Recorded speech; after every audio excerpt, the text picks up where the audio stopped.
I'm Dr. Bart Rittberger. In today's segment, we're going to talk about a different approach that we could be using in our treatment of coronavirus. Well, you might say, who is this guy and why should we listen to him? I've been a private practice physician in Phoenix, Arizona for about 18 and a half years. I was a lower extremity specialist and my focus was on diabetic wound care and limb salvage. Of course, with diabetic wounds, you've got extensive experience in treating various pathogens and infective processes. Then 10 years ago, I began my medical data company, StarWriter Medical Data, and our focus is on providing clinical data that gives the greatest insight of any source that's available today. And we've really emerged as one of the premier clinical data sources for the entire country. So between almost 2 decades in private practice treating patients with infected processes and the last decade studying the data on various pathogens and infective processes, I'm well versed in treating patients with various pathogens and infective processes. This particular segment is geared towards physicians. It's a bit more technical, so if you're not a physician, you may want to stop this segment and go back to the website and select the other video on treatments for coronavirus because it's a bit more straightforward. Now, if you're a physician, you're in the right place. What we're going to do first of all, we're going to quickly work up 3 patients, and hopefully these 3 patients and this workup will lead us down a path to altered thinking process on how we can be treating coronavirus. Let's get started. Patient number 1, a 61-year-old male, 30-year history of non-insulin dependent diabetes, reasonably well controlled with glucophage, 500 milligrams BID, random blood sugar typically running between 140 and 150, and their A1C is about 7.1. All of their history is non-contributory. No other meds, allergies, only Voltaren, and the patient expressed that it gave them nausea and gave them some GI irritation. The patient complains of open wound to the outside of the left ankle. Began after a day of walking in high-top gym shoes at the amusement park. Wound's been present for about a week now, and it's increasing in size. Physical exam reveals open wound to the lateral aspect of the left lateral malleolus. Wound is 4 centimeters by 6 centimeters and about 7 millimeters deep. It does probe to bone, but does not appear to penetrate bone. Considerable hypergranulation tissue and some yellow stringy necrotic tissue are present to the center of the wound. Erythema extends about 1 centimeter about the periphery of the wound. Moderate edema, painful on palpation. Neurological sensation is intact, and the palpable pedal pulses. Capillary fill time 2 to 3 seconds to the digits bilateral. Mild erythematous streaks ascending to the posterior calf, palpable popliteal lymph nodes. Diagnosis, diabetic ulcer. So hopefully we're all on the same page so far. What are going to be best treatment for this diabetic ulceration? A, tell the patient this is most likely infected, pathogens are present and could become worse. There's a risk of spreading these pathogens in the wound to others. Recommend go home, isolate, rest, and elevate the limb, and RTO times 1 week for follow-up. Option B, obtain wound culture for culture and sensitivity. Begin patient on Augmentin 500 milligrams TID. Recommend rest and elevate the limb. RTO times 1 week. We'll adjust medication treatment pending the culture and sensitivity results, and we may need additional cultures or testing for antiviral, antifungal, or other pathogens. Option C, schedule the patient to the OR for deep debridement of the wound, deep wound cultures, and power lavage, and xanthal collagenase. Patient to RTO times 1 week for follow-up. Begin on antibiotics as indicated by the culture and sensitivity. And additional testing may need to be performed for virus, fungal, or other pathogens. Now, most of us would probably select answer C. Schedule the patient to the OR for deep debridement, deep wound culture, and power lavage. Local wound care, daily dressing changes, patient RTO times a week for follow-up, and antibiotics if appropriate. Hopefully, as physicians, we all agree that debridement of an infection and wound is solid medical and appropriate treatment. Patient number 2, a 51-year-old white female with unremarkable medical history other than hormone replacement, which she began approximately 1 year ago. She was experiencing weight gain, anxiety, and depression when she began menopause. Her endocrinologist began her on HRT. Patient relates has returned to normal weight, and both anxiety and the depression are considerably improved. Patient's pleased with the HRT. Patient complains of a cut to the right side of her stomach, which began when she slipped in the yard and fell into a sharp edge of hard plastic lawn furniture. The incident occurred 3 days ago. Patient relates mild bleeding at the time, but it didn't seem that deep. So she washed the wound well and applied Bactina and a dressing. Physical exam. Today, patient presents with laceration to the right iliac region of the abdomen.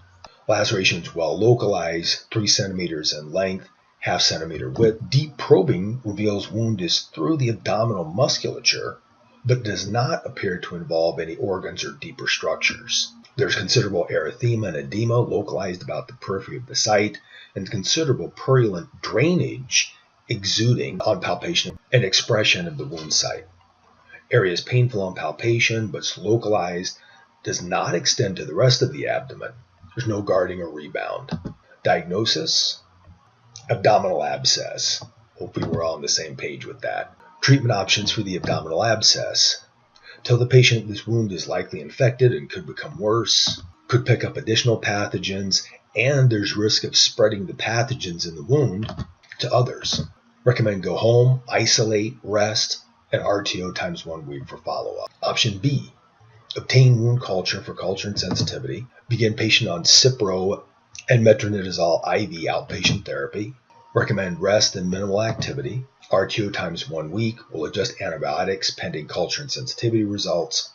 May need additional cultures and testing for viral, fungal, or other pathogens. Option C, schedule the patient to the OR for IND of the wound, deep wound cultures, and power lavage. Local wound care of daily dressing changes. Begin Cipro and metronidazole IV outpatient therapy. Patient RTO times 1 week for follow-up, and will begin antibiotics if appropriate and adjust as necessary pending the culture and sensitivity. Most of us as physicians would select answer C. Schedule the patient to the OR for IND, deep wound culture, and power lavage. Local wound care of daily dressing changes, wound care, antibiotic therapy, patient RTO for a week for follow-up, adjustment of antibiotics is appropriate pending the culture and sensitivity. Now, hopefully as physicians, we all agree that IND of an infection or abscess is solid medical treatment.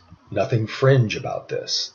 Patient number 3, a 71-year-old male with history of hypertension, controlled with tenormin 50 milligrams QD, and has moderate obesity. Otherwise, medical history is negative. Medications, the tenormin as described, and no known drug allergies.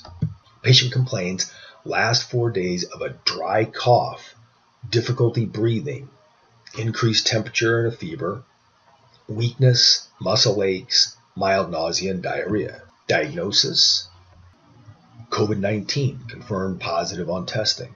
Most common treatments we hear about: A, tell the patient they're infectious and could be contagious to others, could become worse with exposure, and there's a risk of spreading this pathogen to others. Recommend go home, isolate, rest, social distancing, wear a mask, wash hands frequently, and RTO times 1 week for follow-up.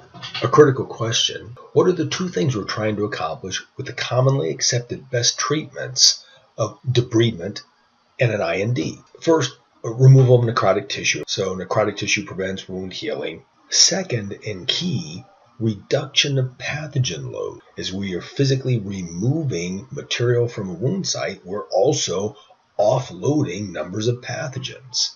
As we all know as physicians, our immune system can keep up and combat an amazing number of different pathogens in low quantities. So by reducing the pathogen load, we're keeping patients below the MID. So the key is we want to maintain our patients below the MID, but not allow the number of pathogens for the patient to rise above the MID.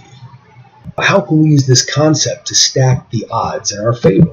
Our critical goal should be, again, focusing on keeping patients below the MID. Preventative action should be playing a much larger role. Waiting until patients cross the threshold MID is problematic because, as we're seeing, once people cross that MID threshold, the outcome is hospitalization and possibly death. If we stated it was solid medical practice to get pathogens out of our body and reduce pathogen load for the body in the case of the diabetic ulcer, and we also stated it was solid medical practice to get pathogens out of the body and reduce pathogen load for our body In the case of the abscess, why aren't we focusing on getting pathogens out of the body and reducing pathogen load with coronavirus?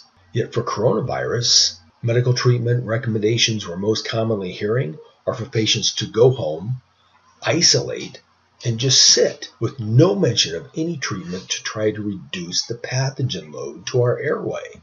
Effectively, by letting the virus remain in our airway, critically our oropharynx and lungs, we're allowing coronavirus to incubate in our airway and reproduce at will. Why? Why are we abandoning solid medical principles for the treatment of infection simply because this is a new strain of a virus that we've seen for many years? At a high level, there are two different options or categories we have when we treat any type of infective organism or any condition in healthcare. Number one is chemical, and these are our medicines and our drug therapies. And as we all know right now, for coronavirus, these are limited. There's few, if any, options currently. But option number two is mechanical or physical medicine. So when we're treating patients, we really have two categories: chemical or mechanical and physical medicine. Physical medicine and mechanical medicine include surgery and physical treatments, surgical procedures, instrumentation, implants, physical treatments, physical therapies, etc. This is the treatment option and category that we're not hearing anything about. We're only looking at chemical. And this is where we're missing a critical piece. Why? You may say, well, but we can't debride or IND our respiratory tract. And on the surface, you're correct. However, let's ask a couple of questions. Number one, can we access our airway? Well, yes. Number two, is our respiratory system under voluntary or involuntary nervous control? The answer, of course, it's actually mixed, but we can voluntarily control our breathing. So how could we use these facts to assist us to implement solid medical principles of reducing the pathogen load of coronavirus? What are some of the concepts we need to consider in preventative treatment of coronavirus? Number one, for the nasopharynx or nose, simple nasal flush. There's numerous products available that are OTC for this, and they're very effective. For our oropharynx, the simplest thing we all need to do is drink more fluids. It will help flush some of the superficial cells and viruses off the oropharynx. Number two, we need to consider methods to create more pressure to more effectively flush the oropharynx. The simplest way to achieve this is gargle. Two excellent products to consider for this. Number one, the recently approved povidone iodine gargle from Mundipharma. And number two, Coldzime mouth spray manufactured by Enzymatica AB. A recent study shows it may be effective in deactivating the SARS-CoV-2. If you cannot get any of these excellent products, even gargling with Listerine or Scope is better than nothing. Why? Because we're creating more forced pressure against that oropharynx and giving us a more effective flush. The third one's probably the most interesting, creating high pressure flush of the oropharynx. Now this would have to be performed by our dentists, but they can give you that high pressure flush. They have the devices currently in their office to do this. With the Mundipharma povidone iodine solution, they could literally be high pressure flushing the oropharynx and simultaneously suctioning out the povidone iodine solution at the same time, but done under appropriate supervision at our dentists, would be a very effective treatment. More testing needs to be performed to determine the duration and frequency to maximize the effect of these treatments. The next area we'll focus on is our lungs. Three primary concerns here. Number one, buildup of fluid in our lungs, increased number of virus in our lungs, and fibrosis of our lungs. So how can we prevent these three negative effects? Simply move or exercise our lungs early. Exercising our lungs and deep breathing is the key, but we have to do it early in a preventative fashion. For example, after a patient just tests positive, but before they show any other symptoms. Number one, PEP, positive expiratory pressure, probably the most effective since this device forces expiration. And number two, a possibility could be incentive spirometry. Well, incentive spirometry, the opposite, it forces inspiration. But if we take a deep breath in, we consequently have to take a deep breath out. which is still exercising our lungs. So this device, the incentive spirometry unit, might be a good alternative for exercising our lungs and that deep breathing as well. Deep breathing with assistance of either of these devices assists with three things. Number one, prevents fluid buildup in the lungs. It decreases the number of viruses in the lungs or clears the lungs of pathogens. And number three, it prevents that pulmonary fibrosis that we're concerned with. Now, a little more detailed look at each one of these. PEP incentive spirometry can help prevent fluid buildup in our lungs with rapid, forceful movement of the air in and out of our lungs and alveoli. PEP and incentive spirometry are literally forcing more virus particles out of our lungs. It's well known that the coronavirus is being transmitted on respiratory droplets. So instead of sitting around and letting the virus literally incubate and multiply in our lungs at will, we want to do just the opposite. We want forced, deep breathing to blow more viral particles out of our lungs. We're accentuating the same effects as a sneeze or a cough. Forcing viral particles and infected cells out of our lungs with deep breathing is yet another mechanism to keep patients below the MID. What else could younger people do to achieve the same result as PEP or incentive spirometry? Exercise. This is a key. Exercise. Running, hitting the gym, rigorous weightlifting, biking, swimming, hiking, CrossFit, etc., all done in a rigorous fashion to force deep breathing and therefore force more viral particles out of our lungs. The third benefit of deep breathing is prevention of pulmonary fibrosis and moving air in and out of our lungs efficiently. But let's look at a couple principles. When the body is held still or without movement, this promotes rigid healing, i.e. a broken bone. A very simple example we can see of that. The immobilization and rigidity allows bone cells to heal across a fracture site. We may use a cast or even internal fixation to immobilize a bone fracture, and we're trying to hold things still so we can get rigid healing.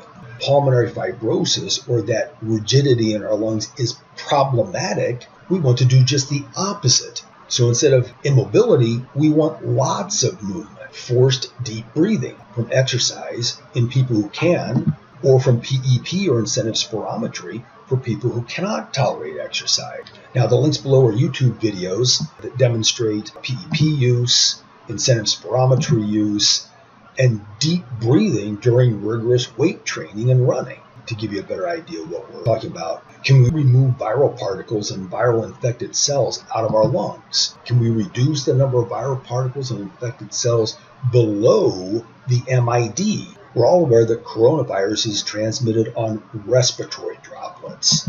An excellent study was done to capture respiratory droplets with a sneeze, singing, talking, and coughing. The respiratory droplets were captured on an agar plate. These droplets had bacteria that grew out on the agar plate, not coronavirus. So this is not a perfect test, but it's a very good sampling. The key is the test shows the respiratory droplets that we all agree are the transmission method of coronavirus. We see in the image below, talking barely rid the lungs of anything. And here we've got our agar plates here. We see the different testing results from a sneeze, singing, talking, or coughing. These represent are the number of respiratory droplets that were captured on the agar plate. So we see talking barely rid the lungs of anything, whereas coughing, which approximates deep breathing we get from exercise, PEP or IS, rids the lungs of considerably more material. We can see here the difference between these. Talking barely rids anything, as opposed to two coughs. Look at the increase in the number of respiratory droplets that were expelled. Preventative action with forced deep breathing, PEP, IS, exercise, and observing appropriate social distancing appear to be keys to keeping patients healthy. So the key question that we're really looking at, do we want the increased viral particles that we see here outside of the body, or do we want those inside the body? As we see, talking is doing very little to expel any of those respiratory particles. So we conversely know that all of this is literally staying in the patient's lungs. With no deep breathing, with minimal activity, we can see all of this is literally staying in the patient's lungs. With coughing or exercise or deep breathing, those respiratory droplets are now outside of the lungs. So we want more outside of our lungs. We don't want this inside our lungs where it only incubates, grows, and makes our patients sick. Exercise is the key. In conclusion, we need to explore alternative treatments. What we're doing currently is not getting the American public the results we're looking for. So additional testing needs to be done. We need to test the distance respiratory droplets travel. Is 6 feet really adequate for social distancing? How many viral particles can we forcibly blow out with deep breathing exercises? A number of questions on masks. Number one, how much of respiratory droplets do they actually lock into that mask? And if social distancing works, why do we still need masks? If we're inside 6 feet, we certainly need the mask, but why do we need a mask if we're outside of 6 feet? Isn't this belt and suspenders? If a mask really captures everything, why do both parties need masks? Wouldn't one mask between two people provide adequate protection? If we're outside of 6 feet, remove the mask and clear the lungs of as much pathogen as possible. Leads us to our next issue. Masks typically make us rebreathe recycled air, which has viral particles in it. Aren't we continually reinfecting ourselves instead of actually blowing the viral particles out of our lungs and diluting the concentration? So is a mask actually causing us to rebreathe that same air that's infected? We need studies on this to determine what's really happening. What's the variance of droplet capture between masks constructed of different materials? We know all masks aren't created equal. Propose alterations in our approach to COVID. Number one, a positive test does not mean certain death. We need more accurate reporting of critical testing and scientific data. We need much more emphasis on preventative medicine, taking measures to keep people below the MID when they're first diagnosed with COVID or when they first become positive before they start showing symptoms, instead of waiting until people get sick or above the MID to actually take any action. We need to emphasize deep breathing and lung exercises by, number one, reopening gyms and emphasizing physical activity for people who can, and emphasizing PEP and incentive spirometry for anyone who cannot work out. We need to drink more fluids perpetually, gargle frequently, and investigate naso and oropharynx flush. All of this needs to occur to emphasize preventative measures, physical health, and a return to normal socioeconomic balance for the good of the American public. And finally, caution, more testing needs to be performed on these proposed alterations in our approach to and preventative treatments for coronavirus before people accept these as best practices. The goal of this video is to obtain funding and support to perform the necessary testing to prove the validity of these proposals. Contact, again, I'm Dr. Bart Gripberger. Here's my best email, bart@drbartsolutions.com. Thank you for your time and your support. Look forward to hearing from you soon.